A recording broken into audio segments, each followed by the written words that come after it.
Good morning, everyone. I'm Alexandra Gannoni. I'm really pleased to be here with you and to see so many people in the same online space here this morning.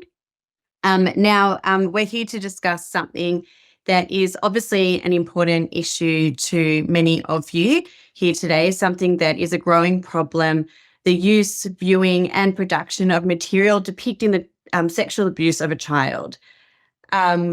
Today we're going to be exploring some questions on this. So things like what is being done to prevent this crime from happening, what prevention initiatives exist, how common are they, and what works to prevent this crime from happening, questions like that. We're going to be hearing about a research report recently published by the AIC, and I co-authored this work with my great colleagues here at the AIC, Alexandra Voce, Dr. Sarah Napier, Dr. Hayley Boxall, and Dr. Thomsen. And this work was funded under the Proceeds of Crime Act, or POCA, in Australia, which is basically a scheme that takes money generated from crime and then uses it to help prevent crime and funds things such as this research. I'd also like to thank the Department of Home Affairs, the National Office of Child Safety, and the CSAM Offending Prevention Project Advisory Group for their valuable feedback and contribution to this report. Now, during the presentation, we're going to be hearing about what initiatives exist at an international level that aim to prevent child sexual abuse material offending. What do they look like? Do many exist? We're also going to be hearing about what research there is on the implementation and effectiveness of prevention initiatives for child sexual abuse material offending. What does the research say, and do these initiatives work? So just quickly throughout this presentation, I'll use the term CSAM, referring to child sexual abuse material. So just to start with, I just wanted to set the scene and talk about CSAM as a global problem that is flourishing with ongoing advances in technology. So according to the Virtual Global Task Force, encryption techniques are making it really difficult for law enforcement to identify those who are offending. So basically, people viewing this material can stay anonymous. But I think what's key here is that we're really seeing a significant increase in the amount of CSAM available online. And just to give you some examples of what we're seeing at the moment, so to start with, the National Centre for Missing and Exploited Children cyber tip line received over 31 million reports of CSAM in 2022. And reports of CSAM to the centre increased by 10% from 2021, the previous year. And more specifically, in 2021, the AFP-led Australian Centre to Counter Child Exploitation, or also known as the AIC, received over 33,000 reports of CSAM, and each report can contain multiple images or videos, sometimes hundreds, of children being sexually abused. And secondly, I just wanted to set the scene by talking about the need for early intervention. So there has been, in recent years, growing recognition of the need to prevent people from viewing CSAM in the first place, so not simply relying on law enforcement. So just to give you a couple of quick examples of what we're seeing in terms of reviews in the area. So the Royal Commission into Institutional Responses to Child Sexual Abuse identified a gap in Australia in interventions for those at risk of perpetrating child sexual abuse. It noted in the report a need for a national strategy to encompass complementary initiatives, including information and help-seeking services, to support people who are concerned they may be at risk of sexually abusing children. And then there's been various international reviews, and they've also echoed this need to provide prevention interventions for the diverse populations that seek help. And that includes those who have not offended but may be tempted to do so, or those who have started viewing CSAM but are not known to law enforcement. They it hasn't been detected, and who really need help to stop this. So I'd like to start by defining what we mean by prevention. So In the context of this AIC report, we are referring to not just preventing reoffending, but also preventing offending from happening in the first place. And given the enormous amount of CSAM available on the internet, we really have a moral obligation to stop this from happening. So one way to think about prevention can be to break it into the different levels. You'll see an upside down triangle on the screen here, or different target audiences. So primary prevention refers to efforts aimed at whole populations, and it seeks to prevent offending from occurring in the first place. And then you have secondary prevention, and this refers to efforts aimed at groups deemed at greater risk of offending. There's some risk factor there, and it's a more targeted approach. And then we have tertiary prevention, and this refers to efforts targeting those who have already engaged in offending, and that is aimed at preventing reoffending. And typically in Australia, tertiary prevention efforts are really those criminal justice responses, or those that start once a person has come in contact with law enforcement. Okay, so this report really explores two key research questions. So the first one, you can see up on the screen, a review of initiatives. So this question asked, what prevention initiatives for CSAM offending have been implemented in Australia and overseas? And then the second, which was our review of the evidence, asked what research has been conducted into the implementation and effectiveness of prevention initiatives for CSAM offending, and what does the evidence say? So to answer these questions, we firstly conducted a literature search of academic and grey literature databases, and this was done in collaboration with the AIC's GV Barry Library and all the staff there. And then secondly, we established the CSAM Offending Prevention Project Advisory Group. And this group comprised of international stakeholders with knowledge and expertise in CSAM offending prevention. So we had representatives from Australia, New Zealand, US, UK, and Europe.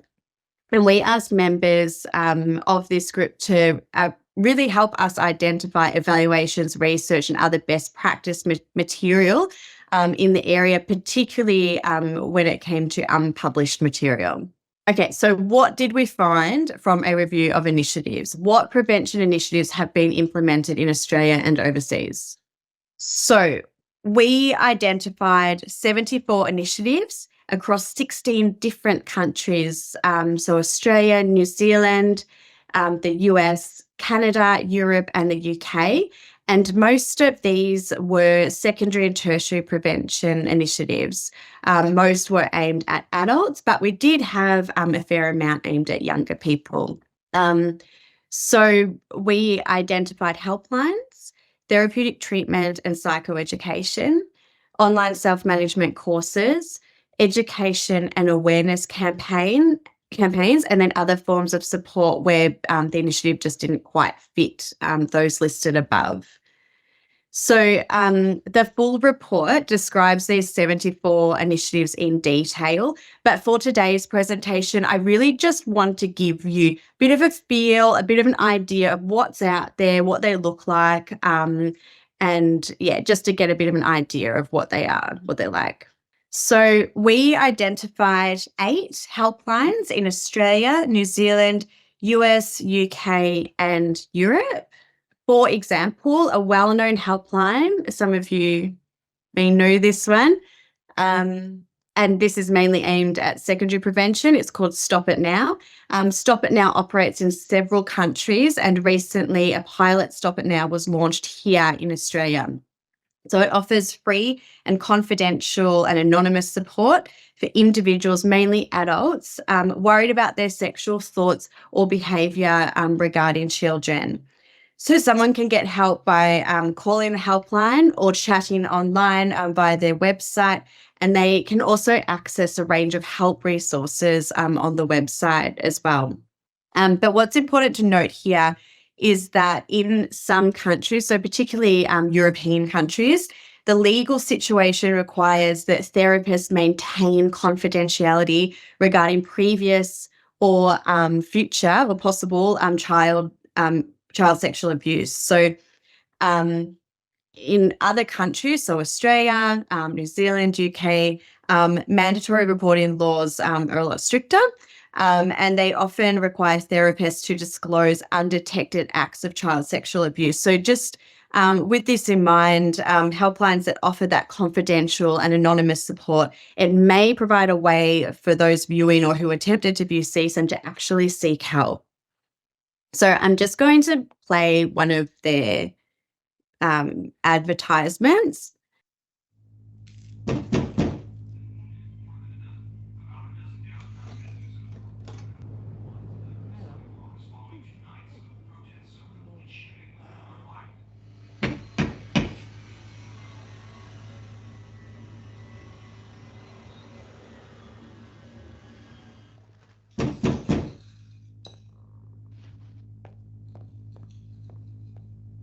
Do you live in fear of the knock?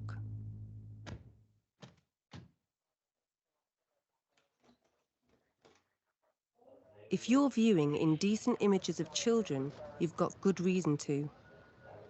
But it's not too late to change. For anonymous support to stop, go to stopitnow.org.uk. All right, so we identified 33 therapeutic treatment or psychoeducation initiatives aimed at preventing CSAM offending or reoffending, and these were across all the countries of interest, with most being across the UK, Europe and New Zealand. So, for example, a well-known treatment program is Prevention Project Dunkelfeld in Germany.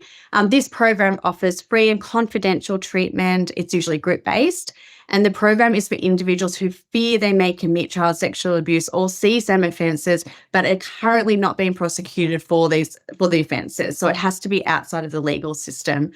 And since its inception in 2005, this initiative has developed into a nationwide prevention network of outpatient clinics right across Germany.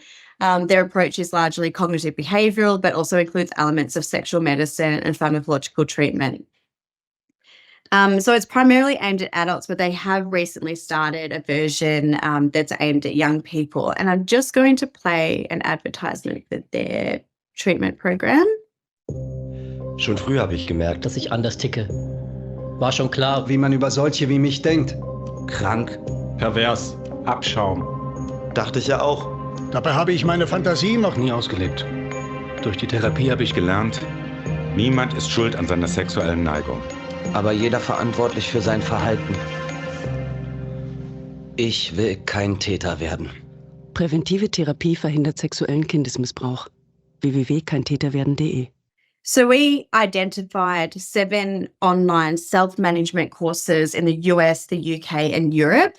And while these initiatives may be based or developed in a particular country, they are generally accessible to users from everywhere. So someone needing help could go online right now, go to the website and start one of these programs. It's really that simple.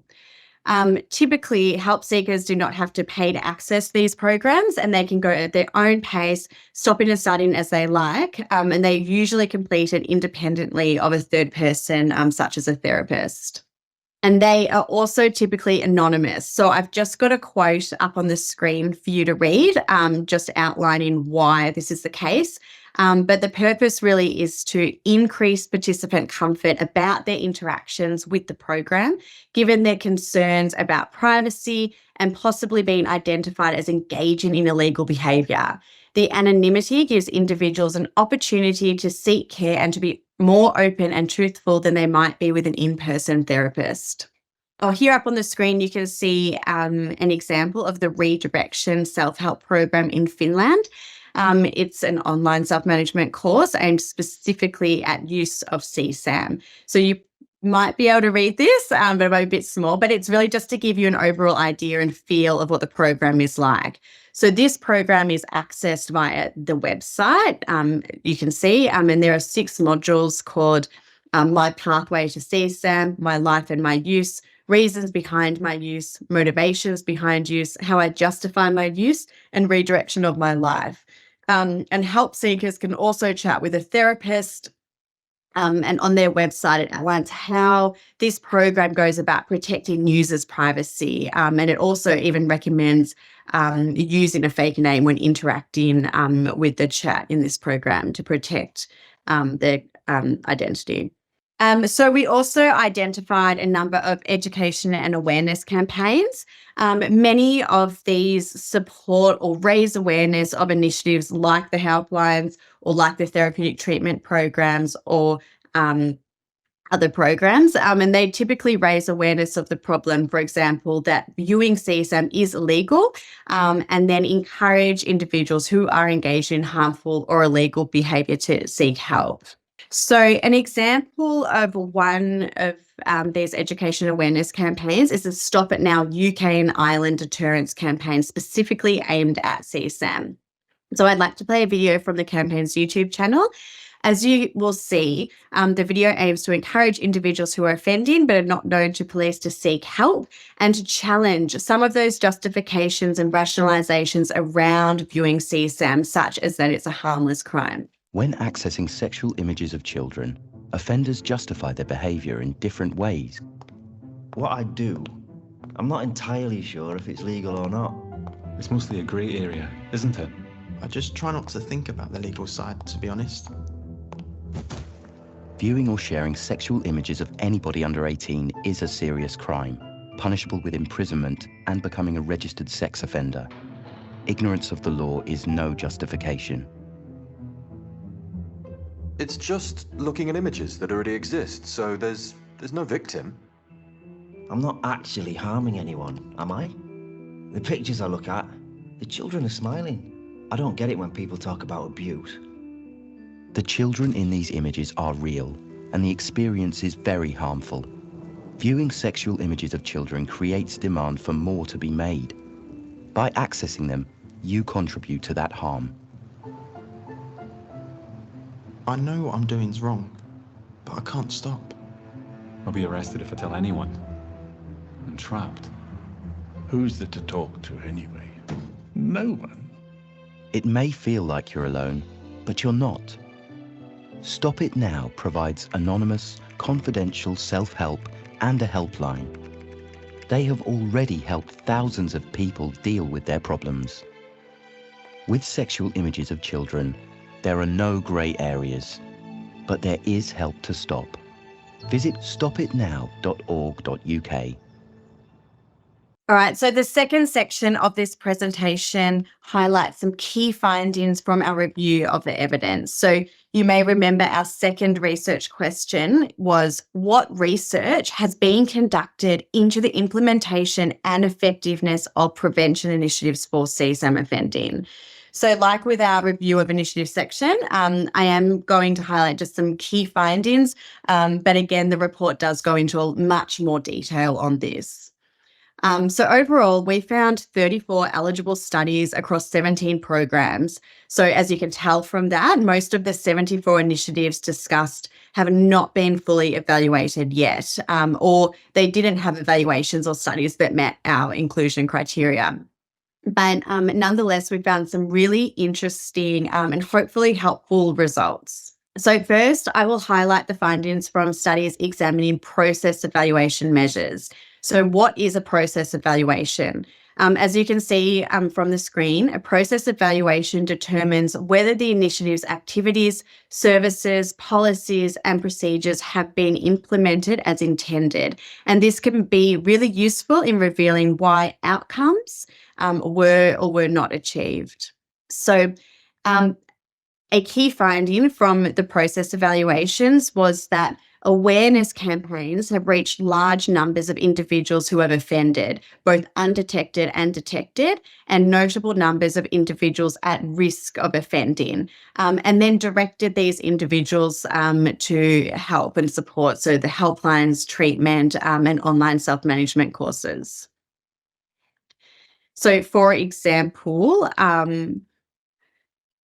the Stop It Now deterrence campaign, which we just saw, this has been running since 2015, and it's promoted by the press, webinars, social media, and print advertising. So one study found that over 193,000 website sessions, that there were that many over a 2-year period. So with about 4,000 per week during the campaign period and 970 outside the campaign period. So almost half, or 44%, of respondents to the survey that they ran were individuals who had offended but were not known to law enforcement.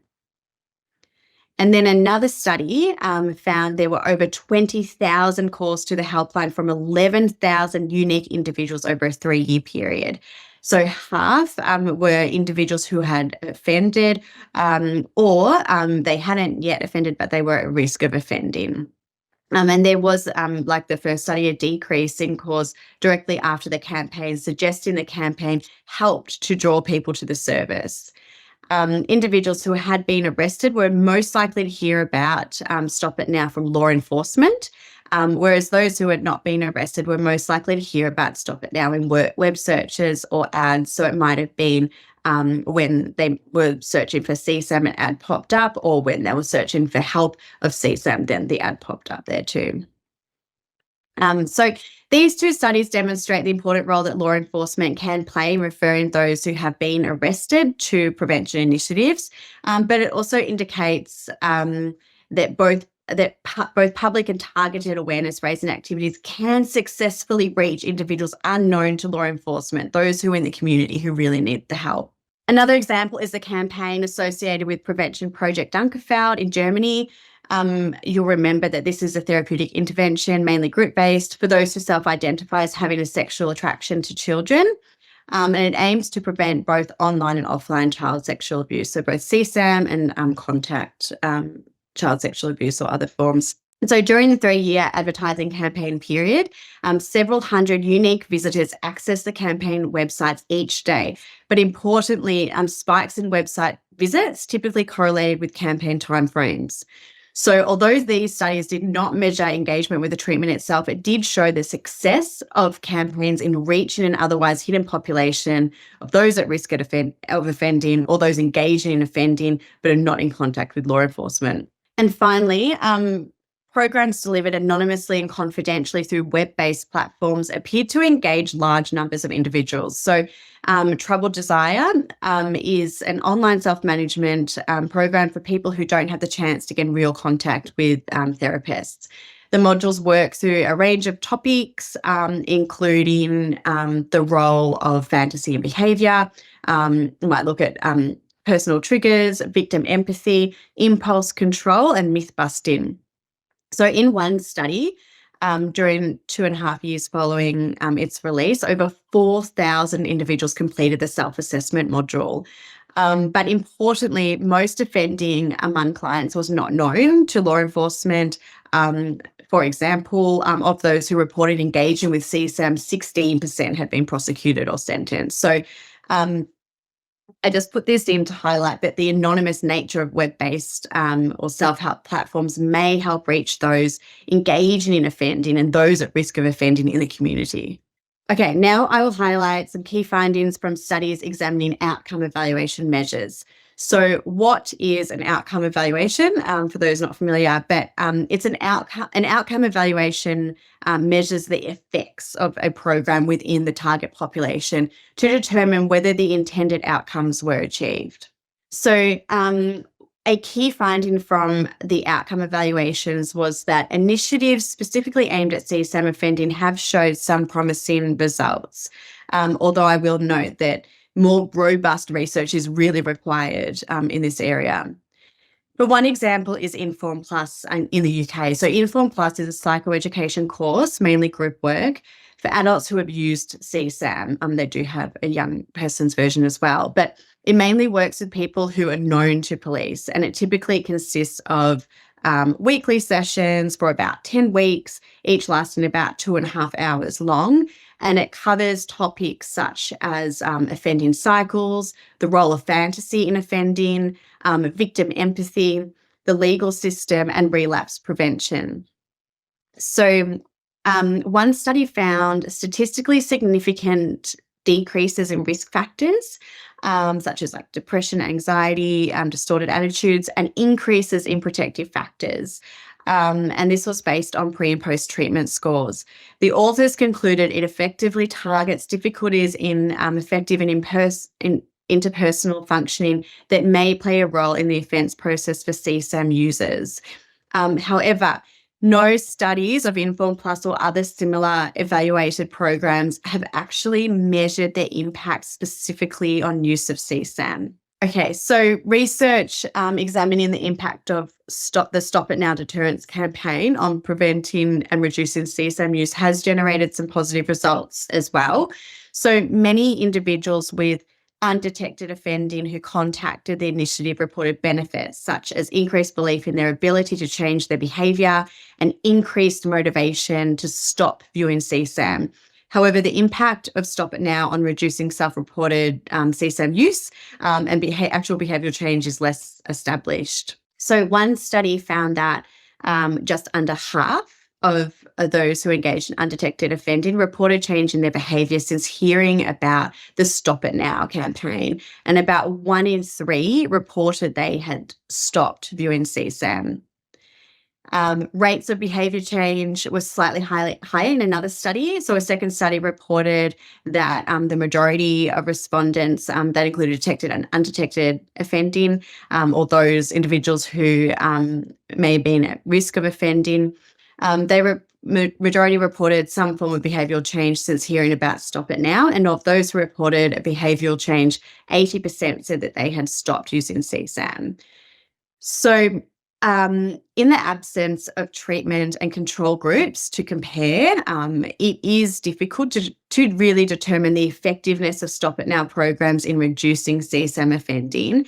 However, multiple evaluations have been conducted and report consistently positive outcomes from the Stop It Now initiative. A final example is Prevent It. So this is just a screenshot of the Prevent It website, but Prevent It is a free online anonymous cognitive behavioural therapy intervention for those using CSAM specifically. So it provides weekly module content and weekly individual therapist feedback, and participants are also asked to complete assignments between the modules. In terms of access, you can access the treatment, it's delivered over onion sites. So onion sites are sometimes referred to as the dark net. They provide a high level of anonymity and therefore making it difficult to detect and identify a person's online activities. So one study, a very recent study, showed that it significantly reduced CSAM use among treatment recipients compared with the control group. And this was a pre and post intervention measure. So this was a randomized psychological placebo-controlled trial with a 1-month follow-up. And the average number of hours spent viewing CSAM per week decreased from approximately 6 to 2 hours among Prevent It respondents across the duration of the treatment. So although this study incorporated a relatively short follow-up period, this evaluation was relatively robust in comparison with other studies measuring impact on CSAM. Another key finding from the studies exploring outcome measures is that there is mixed evidence about the effectiveness of programs aimed broadly at child sexual abuse. So only a small handful of studies have examined CSAM use after individuals have engaged with therapeutic interventions that are aimed at individuals with undetected offending and those who may be at risk of offending, but which target all forms of child sexual abuse, so not just CSAM. For example, some evidence suggests that programs like Prevention Project Dunkerveld may reduce risk factors for offending. And this is promising, but the evidence on how these programs impact CSAM offending specifically was quite mixed. So some studies looking at these programs suggest that a majority of CSAM users will relapse and use the material again, either during or after treatment. And others have found lower relapse rates of about 1 in 2 CSAM users of CSAM. However, there were methodological limitations to these studies. For example, small sample sizes, lack of control groups, and really more research is needed. And finally, we looked at circles of support and accountability. So circles of support and accountability, this provides community support for the reintegration of individuals with sexual offences, usually child sexual offences, into the community after they've served time in prison. And it's run by groups of volunteers who support the individual who has offended, to hold them to account and to provide other assistance. Varied assistance might include housing and things like that. So did just want to note that a new version called Circles Reboot was recently developed in the UK in 2020. And this version of Circles is specifically for individuals who access CSAM. But collectively, studies suggest it reduces contact sexual offending, the traditional circles, but there was no evidence to say it reduces CSAM offending. But again, we really need more research that looks at use of CSAM. And I just want to note that the new circles specifically for CSAM use, I'm yet to see an evaluation on that yet.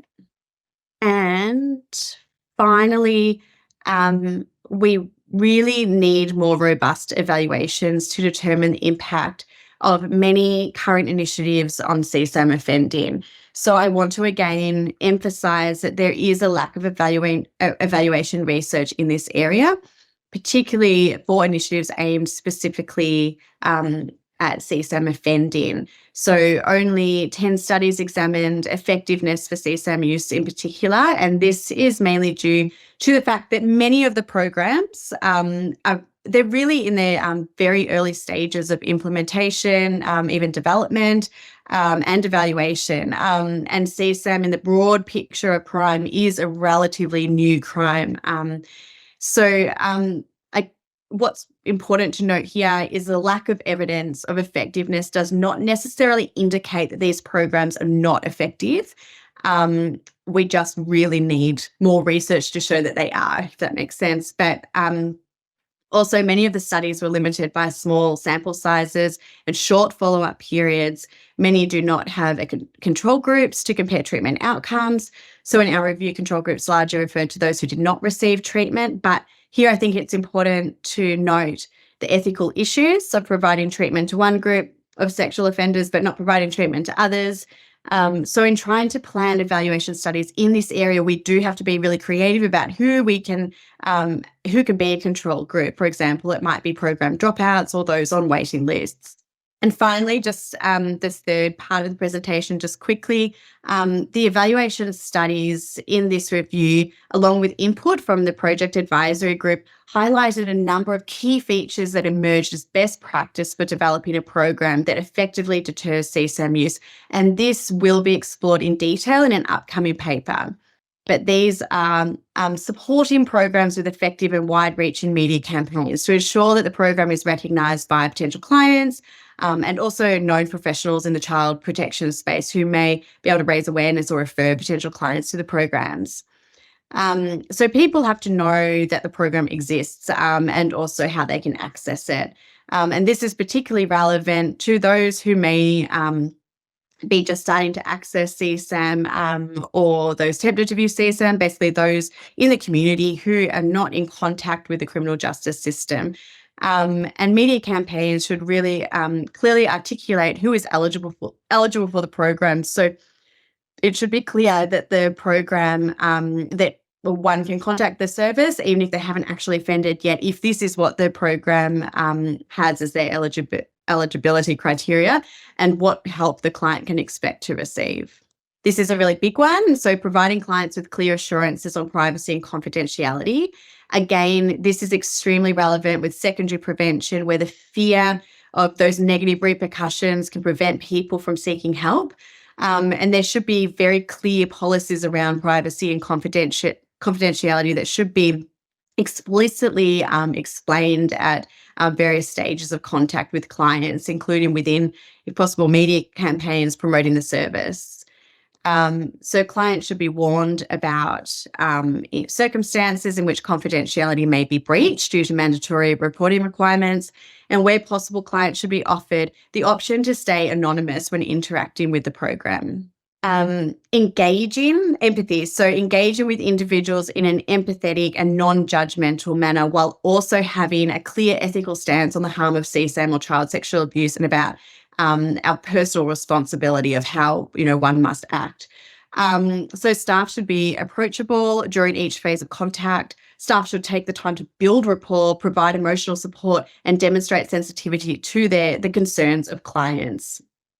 And while it's important that clients are encouraged to take responsibility for their own behaviour, staff should avoid blaming clients for their sexual thoughts regarding children, or labelling clients as offenders, or not using first-person language. So consideration to programs, of tailoring programs to meet the needs of those who have engaged specifically in CSAM offending, so those that have not engaged in contact offending, rather than simply channeling these individuals into broader programs aimed at all forms of child sexual abuse. So research suggests CSAM offenders tend to have different treatment needs and psychosocial risk factors compared to other types of child sex offenders, such as contact offenders who physically abuse a child in real life. However, it's also important we recognise that not all people who engage in CSAM are the same. So that's important to keep in mind. And last but not least, developing programs specifically for young people who may come across CSAM or may already be engaging with CSAM. So there is emergent evidence to suggest that CSAM offending often is starting at the young age, at teenage age, and young people with sexually harmful or inappropriate behaviour have different treatment needs to adults who sexually offend, and we need to make sure that the support offered is developmentally appropriate. Also, where appropriate, the family of the young person should also be encouraged to be actively involved in the treatment process. And while this may not be appropriate or possible for anonymous online interventions or hotlines, it can be useful for face-to-face interventions for young people who are also displaying harmful sexual behaviour. And that is the end of the presentation. So thank you everyone for listening.